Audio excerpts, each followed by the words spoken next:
Om Swastiastu, perkenalkan saya Paniko Martika Andara dengan NIM akhir 192.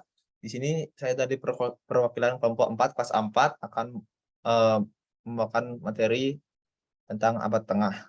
Sebelumnya saya akan memperkenalkan nama-nama dari anggota kelompok saya. Yang pertama adalah Iwayan Agus Adi Maranatha dengan NIM akhir 197, lalu Dewa Ari Kurniawan dengan NIM akhir 195, lalu Iputu Abi Wirayuda dengan NIM akhir 197.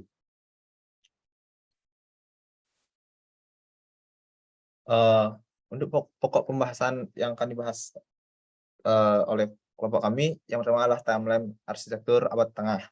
Lalu untuk masing-masing timeline akan membahas tentang karakteristik, perkembangan, serta keunggulan dengan konteks sosial kemasyarakatan. Lalu yang pertama adalah timeline arsitektur yang akan dijelaskan oleh teman saya. Timeline arsitektur abad tengah. Yang pertama yaitu Renaissance, berkembang pada periode abad 14 hingga 17 Masehi, dimulai dari Florence, Italia, dengan arsitek terkenalnya adalah Filippo Brunelleschi. Yang kedua, Mannerism, berkembang bersamaan dengan High Renaissance. Mannerism mirip dengan Renaissance namun berbeda pendekatan yang berbeda. Yang ketiga, terdapat Barok. Gaya arsitek ini berkembang akibat adanya gerakan Protestanisme abad ke-16, di mana pendeta menginginkan gereja menjadi penyampaian pesan yang dramatis. Selanjutnya yang keempat, terdapat Rokoko. Pada masa ini berkembang pada abad ke-18, tidak banyak perubahan dari barok, namun gaya interior yang dibuat menjadi lebih menarik, mewah, dan elegan. Selanjutnya akan dijelaskan oleh teman saya.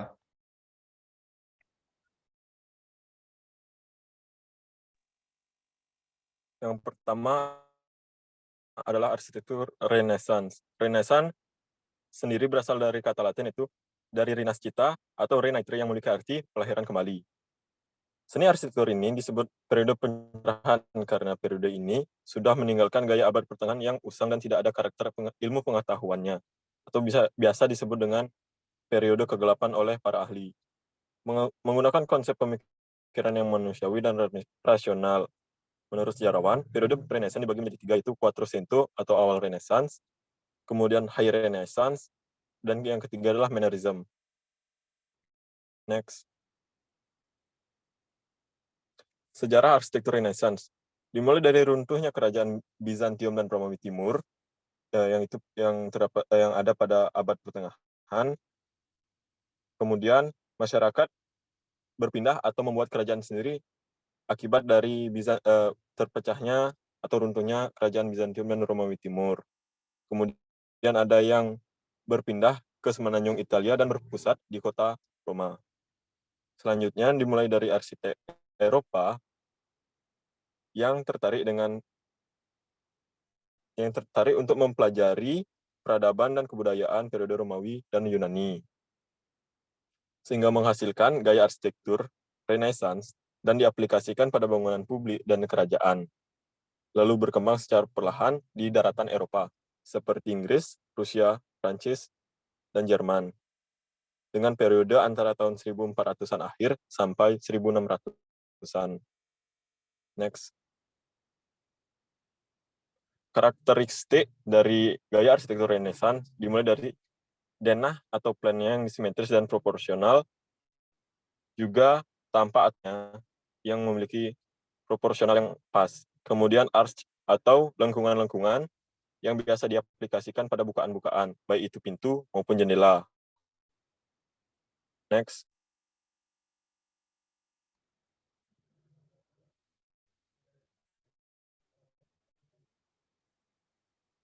Next.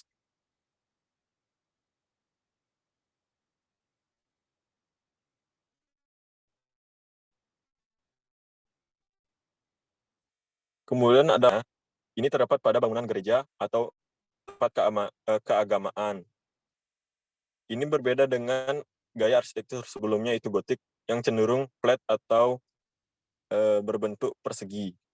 Kemudian ceilingnya, pada gaya arsitektur ini banyak terdapat ornamen-ornamen atau lukisan-lukisan yang menggambarkan kehidupan masyarakat pada periode tersebut maupun hubungan manusia dengan Tuhan. Next.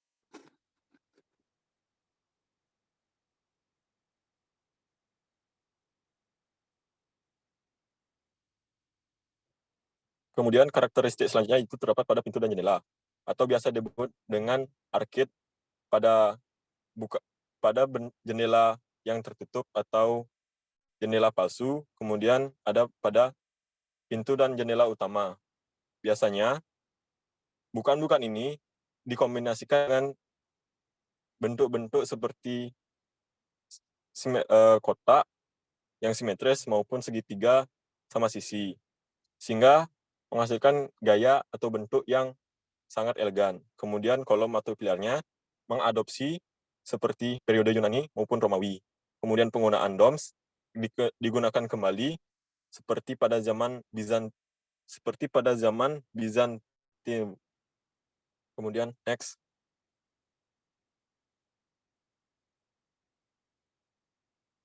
Kemudian pada dindingnya pada tempat keagamaan cenderung diperhalus atau diberi lapisan. Kemudian pada bangunan-bangunan umum atau publik biasanya dibuat expose agar menampilkan karakter bangunan tersebut. Kemudian karakteristik yang selanjutnya adalah ornamen. Penggunaan ornamen, lukisan maupun patung berkaitan dengan alam maupun kehidupan duniawi. Next.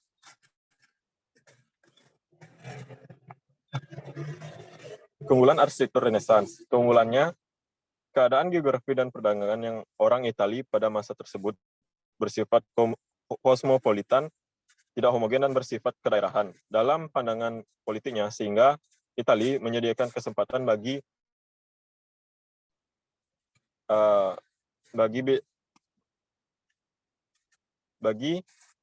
pegiat seni, politik, dan perdagangan. Pola persekutuan antar kota menjadi sistem persekutuan yang luas, merupakan tata perkembangan kekuatan yang mencegah salah satu kota menghimpun kekuatan yang besar. Politik yang dianut oleh semua negara merupakan persetujuan untuk mempertahankan perbedaan. Kemudian bentuk pemerintahan yang paling umum di Italia adalah bentuk Republik Komune, yang merupakan suatu organisasi yang terdiri atas para saudagar dan pendiri kota di mana pemerintahannya dipegang oleh orang yang dipilih warga sendiri. Pada zaman ini terdapat dua kelompok pedagang, yaitu Popolo Grasso dan Popolo Minuto, di mana Popolo Grasso adalah pedagang besar, sedangkan Popolo Minuto adalah pedagang kecil. Contoh bangunan Renaissance yang saya ambil adalah Villa La Rotonda, atau nama aslinya adalah Villa Almerico Capra Palmara. Merupakan jenis bangunan dengan gaya Renaissance yang dibangun pada tahun 1565 dan diserahkan pada tahun 1592. Bangunan ini dirancang oleh Andrea Palladio di kota Vicenza, Italia. Bangunan ini sangat menampilkan gaya Renaissance, dimulai dari bentuk denah yang simetris, adanya kubah dengan variasi oculus atau bukaan, serta banyaknya ornamen dan lukisan ciri khas periode Renaissance, serta penggunaan arch dan arcade, serta kolom-kolom dan pilar-pilar mampu menguatkan gaya arsitektur Renaissance tersebut. Next. Selanjutnya akan dijelaskan oleh teman saya. Berikut ini yaitu arsitektur Mannerism. Sejarah arsitektur Mannerism. Mannerism adalah masa seni Eropa yang muncul dari tahun-tahun terakhir masa High Renaissance Italia sekitar tahun 1520. Kata Mannerism digunakan oleh ahli sejarah seni sejak Perang Dunia I seperti Heinrich Wölfflin untuk menjelaskan gejala seni di Italia pada abad ke-16. Ini berlangsung hingga sekitar tahun 1580 di Italia. Ketika gaya yang lebih barok mulai menghentikan, tapi Mannerism utara terus ke awal abad ke-17 di sebagian besar Eropa. Next. Arsitektur Mannerism dicirikan oleh tipu daya visual dan elemen yang tak terduga yang menantang norma Renaissance. Seniman Flemish banyak diantaranya telah melakukan perjalanan ke Italia dan dipengaruhi oleh perkembangan Mannerism di sana. Bertanggung jawab atas penyebaran tren Mannerism ke Eropa Utara, pegunungan Alpen, termasuk ke dalam bidang arsitektur. Next.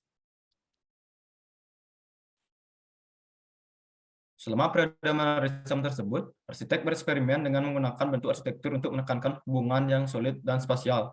Cita-cita harmoni Renaissance memberi jalan kepada ritme yang lebih bebas dan lebih imajinatif. Arsitek yang paling terkenal yang terkait dengan gaya Mannerism dan pelopor di perpustakaan Laurentian adalah Michelangelo pada tahun 1475 hingga tahun 1564. Dia diakreditkan dengan menciptakan tatanan raksasa, pilaster besar yang membentang dari bawah ke atas fasad. Next. Selanjutnya terdapat karakteristik dari arsitektur Mannerism. Yang pertama yaitu pada bagian langit-langit, lukisan yang luas yang menghasilkan efek ilusi dan elemen tak terduga yang menyatu dengan lukisan dan arsitektur. Yang kedua yaitu pada bagian jendela ini berbentuk persegi panjang yang tersusun secara horizontal serta pada bagian atas jendela dimahkotai oleh lambang pintu rapi Peruzzi. Next. Selanjutnya, terdapat pada kolom yang besar serta mencondong ke belakang yang membentang dari bawah ke atas sebuah fasad dengan beberapa barisan ataupun pada interior. Yang keempat, yaitu lukisan pada dinding yang luas dengan proporsi tubuh seperti ditarik memanjang, beberapa deformasi bentuk, dan pose-pose janggal dengan tujuan menciptakan dramatisasi. Next. Selanjutnya yaitu perkembangan serta keunggulan dengan konteks sosial kemasyarakatan. Masa arsitektur Mannerism yaitu masa yang berkembang setelah peristiwa jatuhnya kota Roma pada tahun 1527, saat setelah munculnya masa High Renaissance. Mannerism awalnya dikembangkan antara tahun 1510 dan 1520 di Florence dan Roma yang dikenal karena bentuk memanjang, pose seimbang genting, perspektif runtuh, pengaturan langsung, serta pencahayaan teater. Alih-alih mempelajari alam secara langsung, seniman muda mulai belajar patung dan lukisan Helenistik masa lalu. Oleh karena itu, gaya ini sering diidentifikasikan sebagai anti-klasik. Pada saat itu dianggap sebagai perkembangan alami dari High Renaissance. Fase percobaan Mannerism yang dikenal sebagai anti-klasik berlangsung sampai sekitar tahun 1540 hingga tahun 1050. Gaya ini bertahan hingga sekitar tahun 1580 di Italia. Ketika gaya yang lebih barok mulai menghentikannya, tapi berlanjut hingga abad ke-17 di sebagian besar Eropa.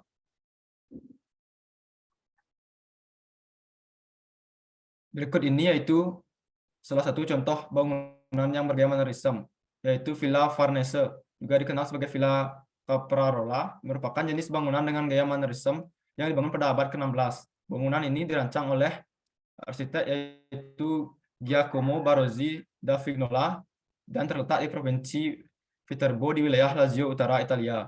Bangunan ini sangat menampilkan gaya Mannerism seperti dari bentuk jendela yang berbentuk persegi panjang serta lukisan-lukisan yang luas pada dinding interiornya. Selanjutnya akan dijelaskan oleh teman saya. Baik, selanjutnya arsitektur barok.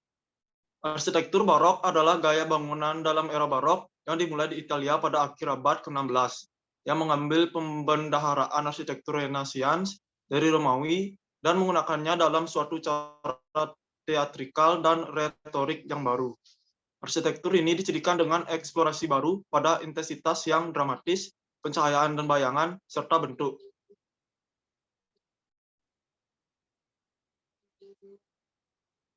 Arsitektur barok dan ornamen-ornamennya di satu sisi lebih mudah menyentuh perasaan, dan di sisi lainnya merupakan suatu pernyataan yang tampak atas kekayaan dan kekuasaan gereja.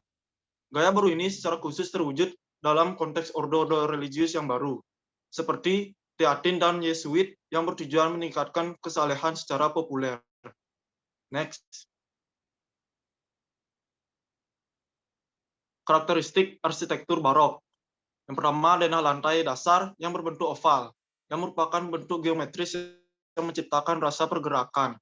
Ruang yang lebih luas dan terdapat kapel-kapel di bagian samping sepanjang dinding. Selanjutnya, sumber pencahayaan yang sedikit, yang umumnya berasal dari kubah pusat maupun kubah-kubah kecil di sekelilingnya, namun memiliki jumlah yang tepat dan menyinari bagian yang tepat. Selanjutnya, langit-langit dengan lukisan yang besar, yang menghasilkan efek ilusi tromloil yang menyatu dengan lukisan arsitektur. Selanjutnya, dinding yang bergelombang pada eksterior maupun interior, yang memberikan kesan pergerakan dengan menggunakan pilar yang dibentuk memutar dan juga banyak ornamen pahatan pada eksterior dan interior. Selanjutnya, jendela yang besar yang mempunyai banyak ornamen yang berbentuk lingkaran serta setengah lingkaran dan oval.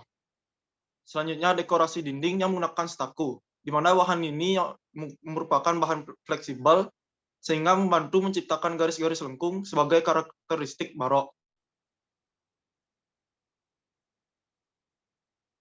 Selanjutnya, perkembangan arsitektur barok. Dalam perkembangannya, arsitektur barok yang menjadi tren di era itu menyebar luas ke berbagai belahan Eropa. Di antaranya di Spanyol, bisa dilihat pada fasad bangunan Granada Cathedral oleh Alonso Cano dan Jaén Cathedral.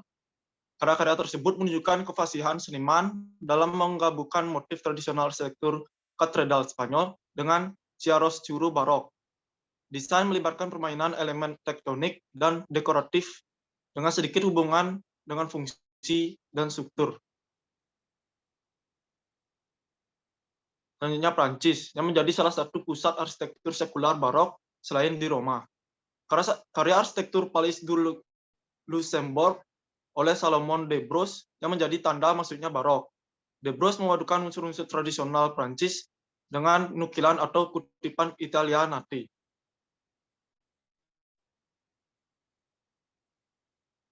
Selanjutnya keunggulan dalam sosial masyarakat pada era barok. Era barok ini diartikan juga sebagai zaman kemerdekaan bagi para masyarakat Eropa terdahulu dari kaum bangsawan.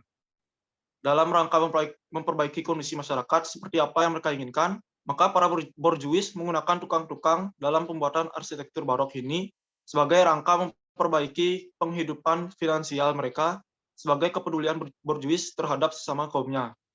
Jadi di era barok ini terlihat jelas bahwa budaya sosialisme yang tinggi itu selalu menentang budaya kapitalisme.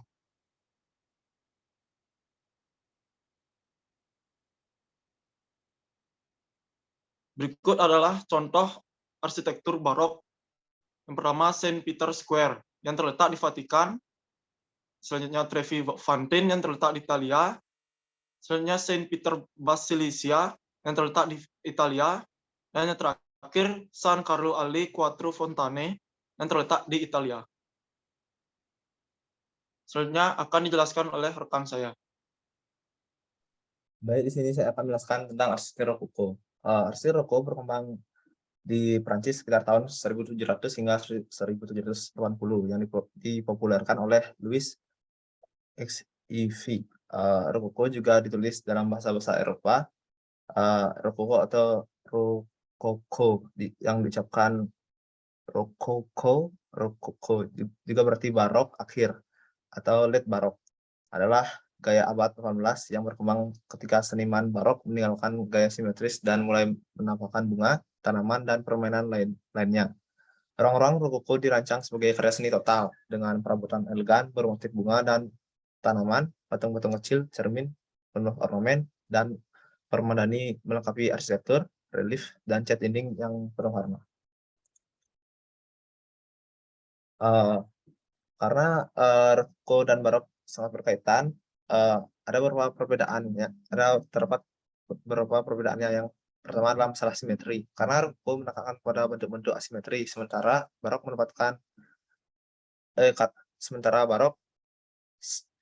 terlihat lebih simetri dan tegas.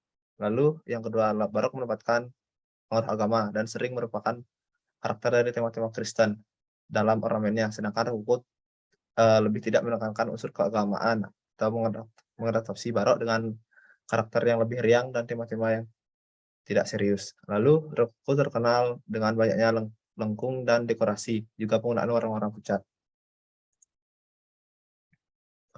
Lalu untuk karakteristik arsitektur rokoko, yang pertama adalah denahnya, karena rokoko dan barok bentuknya hampir sama, jadi bentuk denahnya arsitektur rokoko mengambil dari bentuk denah arsitektur barok, yang dimana bagian sudut disesuaikan dengan bentuk lengkung atau melingkar.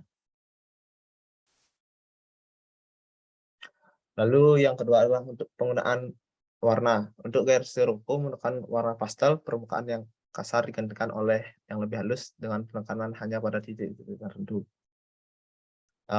Inilah contoh bangunannya, yaitu Collège National Palace. Lalu yang kedua, struktur yang dibangun diringankan untuk menunjukkan interior, sehingga patung dekoratif serta lukisan terlihat menyatu dengan struktur. Di bagian strukturnya sangat full dengan ornamen, sehingga untuk arsitektur rokoko ini sangat mengedepankan tentang ornamen, jadi strukturnya itu diringankan. Yang contoh bangunannya adalah Basilika Ottoboren di bawah Bavaria, Jerman. Untuk perkembangan arsitektur Rokoko, gaya Rokoko menyebar bersama seniman-seniman Prancis dan publikasi karya-karyanya. Yang pertama adalah Rokoko Jerman dipergunakan dengan antusias untuk gereja-gereja dan istana-istana. Umumnya di daerah selatan, sementara Rokoko Frederiциan berkembang di kerajaan Prusia. Lalu Italia, gaya barok akhir dari Borromini dan Guarini memberikan sentuhan Rokoko di Turin, Venesia, Naples, dan Sisilia. Sementara seni-seni di Toskana dan Roma tetap setia dengan gaya barok. Lalu untuk di Britania Raya, Rokoko selalu dianggap sebagai cita rasa Prancis dan tidak pernah diadopsi sebagai gaya arsitektural. Meskipun pengaruhnya sangat kuat, terasa pada produksi perak, porselen, dan sutra dan Thomas Cipanale mengubah rancangan perabotan Inggris melalui adaptasi dan penghalusan gaya Rokoko. Untuk keunggulan dengan konteks sosial kemasyarakatan arsitektur Rokoko dalam sangat pengaruh terhadap cara berpakaian masyarakat, di mana pada masa itu masyarakat khususnya para bangsawan sedang gemar-gemarnya dengan perhiasan dan souvenir dengan gaya Rokoko. Ini membuat masyarakat mendapat mata pencarian baru yang membantu finansial mereka. Inilah contoh perhiasan pada zaman Rokoko. Lalu untuk contoh arsitektur Rokoko yang pertama adalah Guarani Castello di Racconigi, Italia. Yang kedua adalah Francesco Borromini San Agone di Italia.